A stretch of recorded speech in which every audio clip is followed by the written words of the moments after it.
Student, हमने कल मांग की कीमत लॉस पढ़ी थी। उसका एक क्वेश्चन है, ये देख लो और आपकी बुक के अंदर उनको कर लेना। अगर कोई प्रॉब्लम है तो फिर डिस्कस कर लेंगे। कहता है कि एक उपभोक्ता किसी वस्तु की 10 इकाइयाँ खरीदता है, यानी कि एक उपभोक्ता किसी वस्तु की 10 इकाइयाँ खरीदता है जब कीमत 5 रुपये थी, यानी कि जब कीमत P 5 है, यहाँ दे रखा है, और क्यू कितना है 10। ठीक है जी, दे भी रखा है, देखो क्यू 10 है और P कितना है 5। तो ये कहता है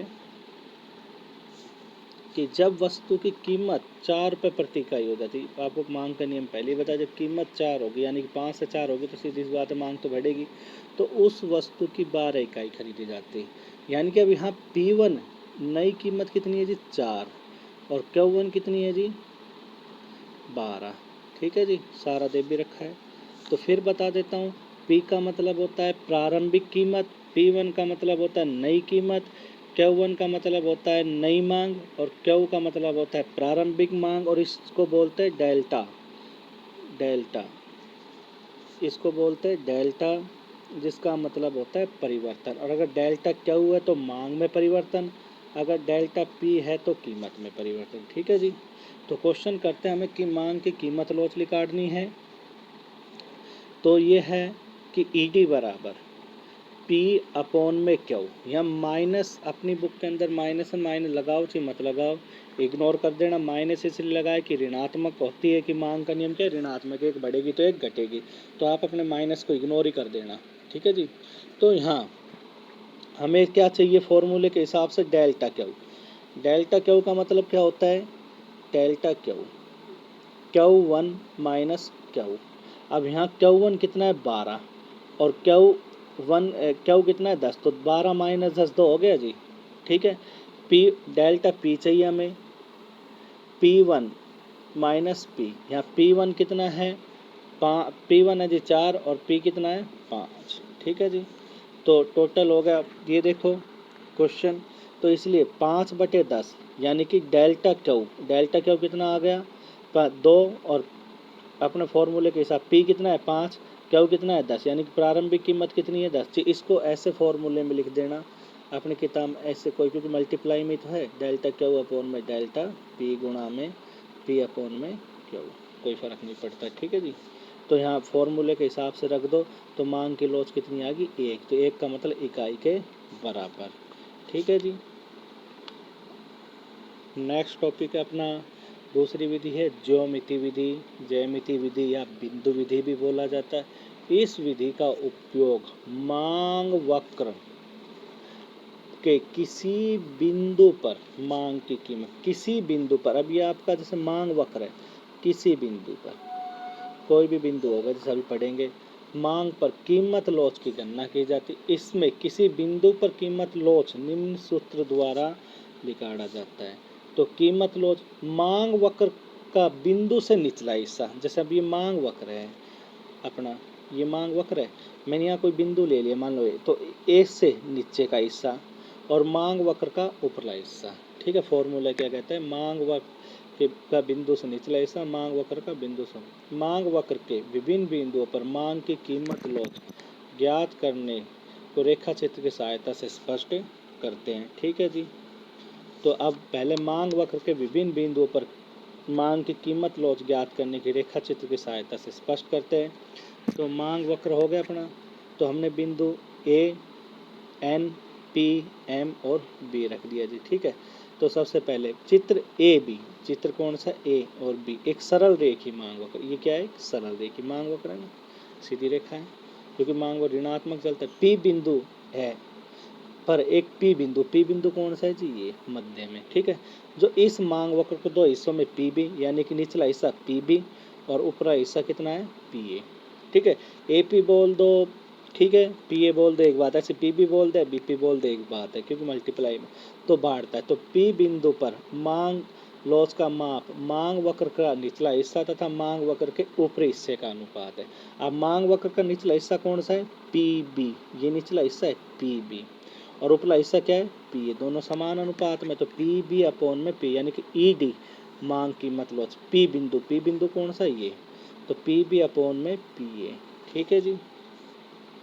अगला पॉइंट अब आता है, चूंकि पी बिंदु पर इस वक्र का मध्य बिंदु वक्र कौन सा है, मांग वक्र को बोल रहा है मध्य, अतः निचला हिस्सा ऊपरी हिस्सा पी बिंदु मांग की कीमत लॉस कितनी, इकाई के बराबर, बराबर है इसलिए बराबर कह दी। ठीक है जी। यदि हमें अब इस मांग वक्र ए बी के पी बी टुकड़े के बीच में ए बी के और पी बी के बीच के टुकड़े एम बिंदु, अभी बीच का होगा एम बिंदु पर मांग की कीमत नोट निकालनी है, तो हम क्या करेंगे, तो पहले निचला हिस्सा एम बी हो गया, एम और बी। ठीक है, एम बी, उपला हिस्सा M A ji, M A बोल दे एम, तो यहाँ एम ए यानी कि उपला हिस्सा ज़्यादा है। ठीक है, तो उपला और निचला हिस्सा कम है, तो एम देखो इसको लेस देन यानी कि हम बोल सकते एम बी कम है एम ए से। ठीक है, तो अतः ई डी बिंदु पर एम ए एक से कम है, तो हमें पी बिंदु पर मांग की लॉस लेनी है। ठीक है, तो पी बिंदु हो गया भाई। अगला फिर बता दो निचला हिस्सा उपला हिस्सा, तो इकाई से अपने कम होगी ना, आगे चलते देखते हैं। यानी कि इकाई से कम है मांग की लॉस, अगर निचला हिस्सा कम है तो, अगर ये हिस्सा की बात करूँ, ये हिस्सा अगर ऊपरले से कम है तो कम है, अगर निचला हिस्सा ज़्यादा है तो इकाई से अधिक है। ठीक है जी। अगला है बी बिंदु पर। ठीक है जी, बी बिंदु पर निचला हिस्सा और अपॉन में ऊपरी हिस्सा। अब बी बिंदु पर उपला हिस्सा, बी बिंदु पर ऊपरी हिस्सा, अब ऊपरी हिस्सा तो बी हो गया, परंतु निचला हिस्सा बी जीरो। ठीक है जी, बी यहाँ बी जीरो, तो देखें तो जीरो अपॉन में ए बी, तो कितना आ जाएगा जीरो। तो यदि हम इस मांग वक्र को ए बी पी के टुकड़े एन बिंदु पर मांग की कीमत लॉस निकालनी है, तो हमने एन बिंदु पर, अब देखो ये निचला हिस्सा एन बिंदु पर है, निचला हिस्सा ज़्यादा है, ये ज़्यादा है किसके मुकाबले, ऊपरी हिस्से, तो निचला हिस्सा ज़्यादा है तो इकाई से अधिक यानी कि एक से ज़्यादा होगी, तो इसलिए इस बिंदु पर एक से ज़्यादा है। ठीक है, तो मांग की लॉस कितनी, एक से ज़्यादा है, क्योंकि निचला हिस्सा ज़्यादा है, तो हम लिखेंगे एन बी अपॉन में बी ए, एन बी अपॉन में बी, यानी बिंदु एन पर या ई डी बिंदु एन पर मांग की लॉस है एन बी अपॉन में एन है, परंतु निचला हिस्सा ज़्यादा तो इकाई से अधिक है। ठीक है जी, जैसे एन बी अपॉन में एन है, एन बी ज़्यादा है एन एक, एन बिंदु पर एक से अधिक होती है, ए बिंदु पर मांग की लॉस ज्ञात करनी। अब आता है ए बिंदु पर, तो निचला हिस्सा बी अपॉन में ऊपरी हिस्सा जीरो, तो इन्फिनिटी।